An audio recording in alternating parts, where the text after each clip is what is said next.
पीडित महिलेच्या न्यायासाठी बहुजन पॅन्थर सेनेचे आमरण उपोषण, पोलिसांवर गंभीर आरोप। सांगली दिनांक 6 जून 2026 प्रतिनिधी। कुपवाड MIDC पोलीस ठाण्याच्या हद्दीतील एका विनयभंग प्रकरणातील पीडित महिलेला न्याय मिळावा, तसेच कथितरित्या डिजिटल पुरावे नष्ट करणाऱ्या पोलीस कर्मचाऱ्यांवर कारवाई व्हावी, या मागण्यांसाठी बहुजन पॅन्थर सेनेच्या वतीने सांगली जिल्हाधिकारी कार्यालयासमोर आमरण उपोषण सुरू करण्यात आले आहे। संघटनेच्या संस्थापक अध्यक्षा निशाताई गणेश बचुटे या पीडित महिलेच्या कुटुंबियांसह उपोषणाला बसल्या आहेत। बहुजन पॅन्थर सेनेने प्रसिद्धीस दिलेल्या निवेदनात कुपवाड MIDC पोलीस ठाण्याच्या हद्दीत 6 नोव्हेंबर 2024 रोजी घडलेल्या विनयभंग प्रकरणातील महत्त्वाचे डिजिटल पुरावे पोलीस कर्मचाऱ्यांनी जाणीवपूर्वक नष्ट केल्याचा आरोप करण्यात आला आहे। या प्रकरणाची तक्रार करून 6 महिने उलटूनही संबंधितांवर कोणतीही ठोस कारवाई झालेली नसल्याचा दावा संघटनेने केला आहे। संघटनेच्या म्हणण्यानुसार या प्रकरणात केवळ एका पोलीस कर्मचाऱ्याचाच नव्हे तर तत्कालीन वरिष्ठ पोलीस निरीक्षकांसह इतर काही अधिकाऱ्यांचाही सहभाग असल्याचा संशय असून CCTV फुटेजच्या आधारे याची चौकशी करण्याची मागणी करण्यात आली आहे। तसेच कथित बेकायदेशीर सेटलमेंट प्रकरणाची लाचलुचपत प्रतिबंधक विभागामार्फत ACB खुली चौकशी करण्यात यावी अशी मागणीही करण्यात आली आहे। दरम्यान जिल्हाधिकारी कार्यालयासमोर आमरण उपोषणासाठी परवानगी मागितल्यानंतर पोलीस प्रशासनाने ती नाकारल्याचा आरोप बहुजन पॅन्थर सेनेने केला आहे। पीडितेला न्याय मिळवून देण्याऐवजी आंदोलन दडपण्याचा प्रयत्न होत असल्याचा दावा संघटनेने केला आहे। संघटनेने दोषी पोलीस कर्मचाऱ्यांवर संबंधित कायद्यांनुसार गुन्हे दाखल करून त्यांना तात्काळ अटक व सेवेतून बडतर्फ करण्याची मागणी केली आहे। तसेच वरिष्ठ अधिकाऱ्यांवरही गुन्हे दाखल करून चौकशी करण्यात यावी अशी भूमिका मांडली आहे। बहुजन पॅन्थर सेनेने गृहमंत्री, पोलीस महासंचालक आणि सांगली पोलीस प्रशासनाला इशारा देत पीडित महिलेला न्याय मिळेपर्यंत आमरण उपोषण सुरूच राहील असे स्पष्ट केले आहे। उपोषणादरम्यान कायदा व सुव्यवस्थेचा प्रश्न निर्माण झाल्यास त्याची जबाबदारी प्रशासनाची राहील असेही संघटनेच्या वतीने सांगण्यात आले आहे।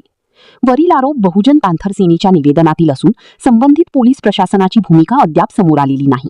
न्यूज चॅनल नेटवर्कसह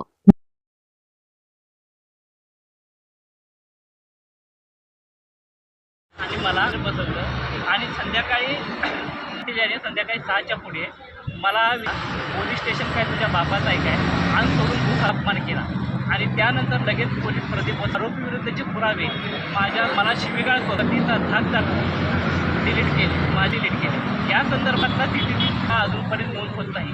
त्याचबरोबर या आणि फिनेल पेल्यामुळे MLC झाली आणि MLCला नाईलाजास्तव आरोपी विरुद्ध गुन्ह्याविरुद्धचे पुरावे पोलीस प्रति भोसले यांनी डिलीट मारले। या संदर्भातला CCTV फुटेजमध्ये भोसले हा माझ्या मोबाईलमधील पुरावे डिलीट व्हावा यासाठी वारंवार अर्ज वगैरे सगळीकडे केले असताना तरी देखील पोलीस प्रशासनाने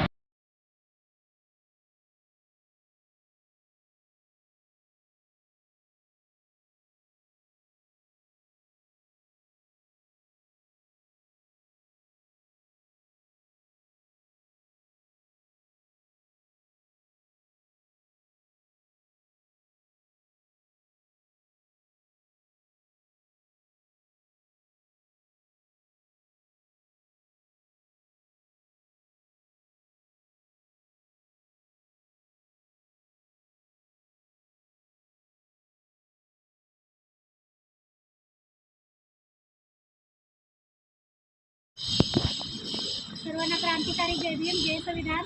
मी निशाताई बचुटे, बहुजन पॅन्थर सेना संस्थापक अध्यक्ष। आज दिनांक 5 जून 2026 रोजी आज सांगली जिल्हाधिकारी कार्यालयासमोर कुपवाड पोलीस स्टेशनच्या हद्दीतील एका महिलेचा विनयभंग केल्याप्रकरणी आणि पोलीस ठाणे अंमलदार प्रति भोसले यांनी पुरावे नष्ट केलेल्या प्रकरणाशी आम्ही हस्तक्षेप करून आज आम्ही एक दिवसीय धरणे आंदोलन लावले होते। पण आज आम्हाला कलेक्टर साहेबांनी जे पत्र दिलेलं आहे ते पत्र आम्हाला कोणत्याही प्रकारे मंजूर नसल्यामुळे आमचे हे आंदोलन सोमवारपासून बेमुदत आमरण उपोषणाचे आंदोलन चालू राहील।